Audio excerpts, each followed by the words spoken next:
Good morning विद्यार्थी मित्र हो. मागील 3 तासापासून आपण मोबाईल वापरावर होणाऱ्या खर्चाच्या अध्ययनासाठी जी मुलाखत अनुसूची तयार केलेली आहे, प्रत्यक्ष सर्वेक्षण करताना मोबाईल वापरावर होणाऱ्या खर्चाच्या अध्ययनासाठी जी मुलाखत अनुसूची तयार केलेली आहे, ती मुलाखत अनुसूची अचूक पद्धतीने कशी भरून घ्यावयाची याबाबत आपण 1 ते 15 प्रश्नांची उत्तरं कशा पद्धतीनं अचूक नोंदवावयाची याबद्दल प्रश्न आणि त्या प्रश्नाचे संभाव्य उत्तरे त्या ठिकाणी कशी नोंदवावयाची हे समजून घेतलेलं आहे. आणि या तासामध्ये आपण मोबाईल वापरावर होणाऱ्या खर्चाच्या अध्ययनासाठी मुलाखत अनुसूचीमध्ये जे प्रश्न क्रमांक 16 ते 20 दिलेले आहेत, ते प्रश्न आणि त्या प्रश्नांची संभाव्य उत्तरे कशा पद्धतीनं अचूक नोंदवावयाची याबद्दल माहिती समजून घेणार आहोत. तर या ठिकाणी क्वेश्चन नंबर 16 काय आहे पहा. तुम्ही OTT, नेटफ्लिक्स, हॉटस्टार, प्राईम सबस्क्रिप्शनसाठी दर महिन्याला किती अतिरिक्त पैसे मोजता? प्रश्न नीट समजून घ्या, मोठा प्रश्न आहे. तुम्ही OTT, नेटफ्लिक्स, हॉटस्टार,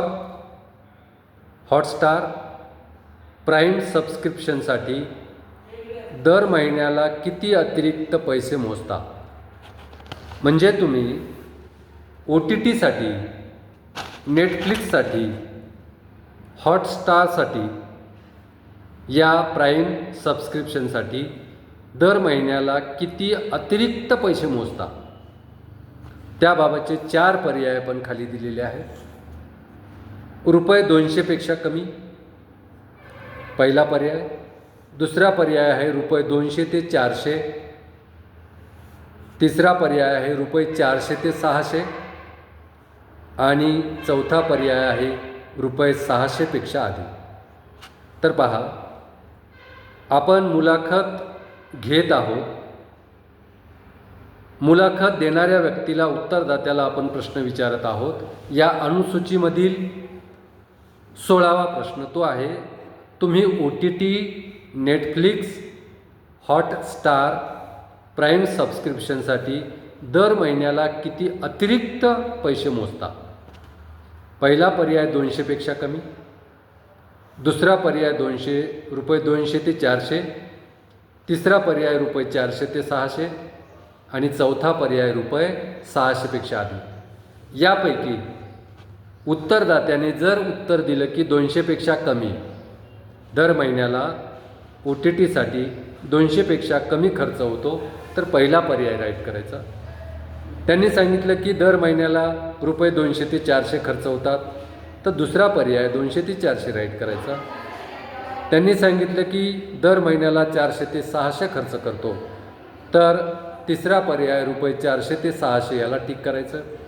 आणि जर त्यांनी सांगितलं की ₹600पेक्षा अधिक खर्च होतो, तर चौथा पर्याय ₹600पेक्षा अधिक हा राईट करायचा, टिक करायचा.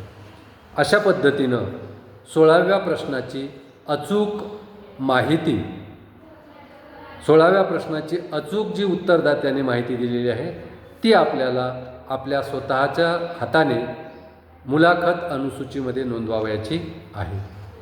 त्यानंतर 17वा प्रश्न आहे, शेवटचा मोबाईल हँडसेट केव्हा खरेदी केला? म्हणजे तुमच्या कुटुंबामध्ये किंवा तुम्ही शेवटचा मोबाईल हँडसेट किती दिवसापूर्वी खरेदी केला, किती महिन्यापूर्वी खरेदी केला, किती वर्षापूर्वी खरेदी केला? शेवटचा मोबाईल हँडसेट केव्हा खरेदी केला, त्याबाबत संभाव्य 4 उत्तरं दिलेली आहेत. आत्ता 6 महिन्याच्या आत खरेदी केला, मागच्या 6 महिन्यात खरेदी केला, त्यासाठी आपण पहिला पर्याय दिलेला आहे 6 महिने, दुसरा पर्याय दिलेला आहे 1 वर्षापूर्वी, तिसरा पर्याय दिलेला आहे 2 वर्षापूर्वी आणि चौथा पर्याय दिलेला आहे 3 पेक्षा अधिक वर्षापूर्वी. म्हणजे शेवटचा मोबाईल हँडसेट केव्हा खरेदी केला, म्हणजे शेवटचा मोबाईल हँडसेट खरेदी करण्यासाठी तुम्ही केव्हा खर्च केला, 6 महिन्यापूर्वी केला किंवा या 6 महिन्याच्या दरम्यान केला किंवा 1 वर्षापूर्वी केला किंवा 2 वर्षापूर्वी केला किंवा 3 वर्षापेक्षा अधिक कालावधीपूर्वी केला. तर यासाठी 4 पर्याय दिलेले आहेत. तर त्या उत्तरदात्याने जे उत्तर दिलं, जो कालावधी सांगितला, तो कालावधी त्या ठिकाणी तुम्हाला टिक करायचा आहे. त्यांनी जर सांगितलं की आत्ताच 6 महिन्यापूर्वी घेतला तर पहिला पर्याय राईट करायचा. त्यांनी सांगितलं की 1 वर्षापूर्वी घेतला तर दुसरा पर्याय राईट करायचा. त्यांनी सांगितलं 2 वर्षापूर्वी घेतला तर दुसरा पर्याय राईट करायचा. आणि त्यांनी सांगितलं की नाही खूप जुना आहे, 3 पेक्षा अधिक वर्षापूर्वी घेतलेला आहे, तर चौथा पर्याय राईट करायचा.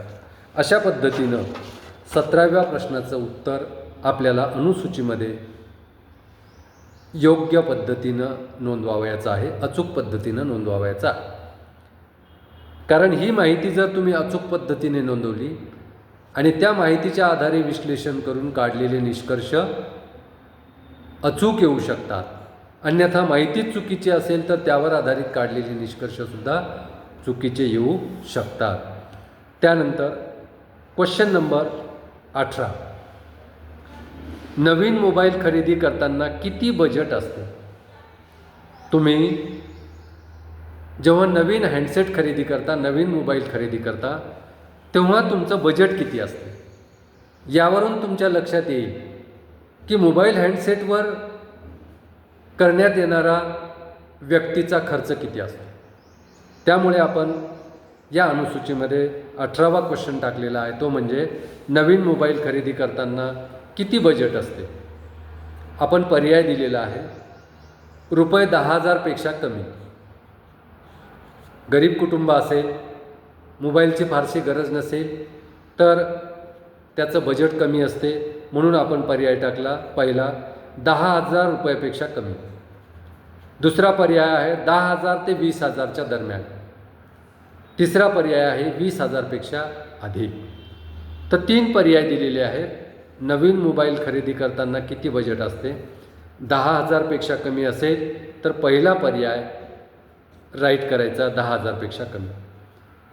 10,000पेक्षा जास्त असेल आणि 20,000पेक्षा कमी असेल तर दुसरा पर्याय करायचा राईट, रुपये 10,000 ते 20,000च्या दरम्यान, 2 नंबरचा पर्याय राईट.